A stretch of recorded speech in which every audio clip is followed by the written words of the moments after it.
Salam sejahtera buat kita semua. Senang sekali bisa berjumpa dengan ibu bapak saudara sekalian dalam renungan harian GKP Halim Perdana Kusuma. Sebelum membaca Alkitab dan merenungkannya, mari kita berdoa. Bapa di sorga, kami mengucap syukur kepadamu.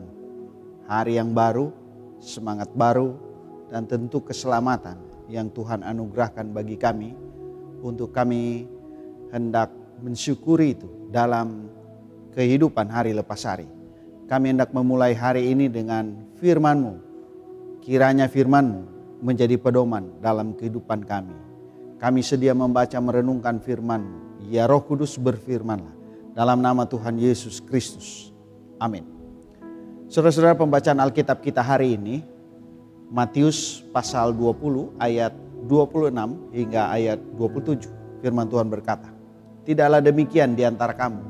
Barang siapa ingin menjadi besar di antara kamu, hendaklah ia menjadi pelayanmu. Dan barang siapa ingin menjadi terkemuka di antara kamu, hendaklah ia menjadi hambamu." Tema renungan kita ialah hati sebagai hamba. Saudara-saudara, cobalah kita amati para penguasa yang melaksanakan kekuasaannya. Misalnya untuk mereka terpilih sebagai kepala desa, gubernur, presiden, anggota dewan. Apa yang dipikirkan pertama? Apakah visi dan misi yang diusung berorientasi pada melayani masyarakat? Ataukah slogan-slogan yang dikemas dengan memandang berapa dana yang dimiliki sebagai modal untuk memenangkan persaingan menuduki posisi kekuasaan? Artinya, kalau yang ini yang berada di kepala para pemimpin, apakah yang akan dilakukan setelah memimpin? Apakah berorientasi melayani ataukah memerintah? Memanfaatkan manusia lain untuk kepentingan kekuasaan seperti yang dilakukan penguasa-penguasa dunia. Saudara-saudara, ayat 26 dan ayat 27 bacaan kita tidak terlepas dari ayat 25 yang Tuhan Yesus katakan. Tetapi Yesus memanggil mereka lalu berkata, "Kamu tahu bahwa pemerintah-pemerintah bangsa-bangsa memerintah rakyatnya dengan tangan besi dan pembesar-pembesar menjalankan kuasanya dengan keras atas mereka." Dan ayat ini berlatar jawaban Yesus atas permohonan ibu dari dua bersaudara anak Zebedeus yang ditegur ke 10 murid lainnya, ayat 20 hingga ayat 24. Sehingga ayat yang kita baca hendak Yesus tegaskan soal kepemimpinan dalam perspektif baru. Bukannya memanfaatkan manusia lain sebagai objek kekuasaan, akan tetapi memandang manusia lain sebagai objek untuk dilayani. Kata pelayan dalam ayat 26 dalam bahasa Yunaninya diakonos, yang berarti pelayan, pembantu, diaken.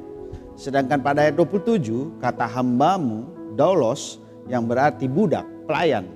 Dan figur keutamaan seorang pemimpin yang menghamba atau melayani terlihat jelas pada Yesus yang datang bukan untuk dilayani, melainkan untuk melayani dan memberikan nyawanya menjadi tebusan bagi banyak orang.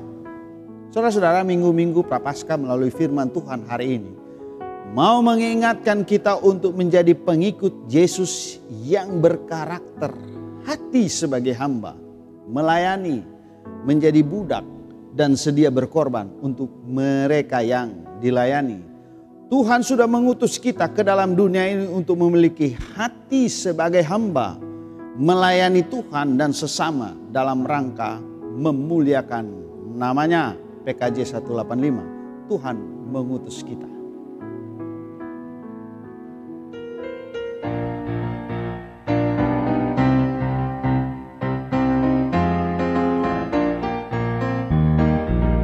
Tuhan mengutus kita ke dalam dunia, bawa pelita kepada yang gelap.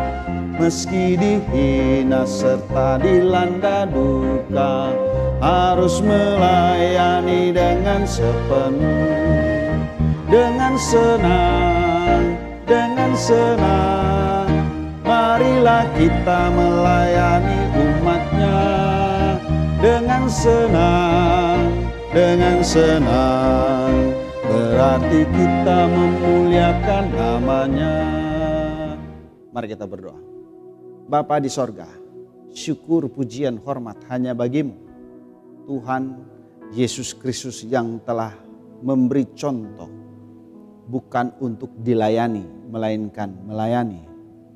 Itulah hati sebagai hamba, sebagai pelayan-pelayan Yesus Kristus, sebagai orang yang percaya kepadamu.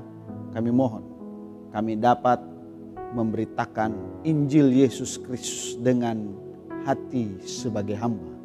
Di dalam nama Yesus, Tuhan dan Juru Selamat kami yang hidup. Amin.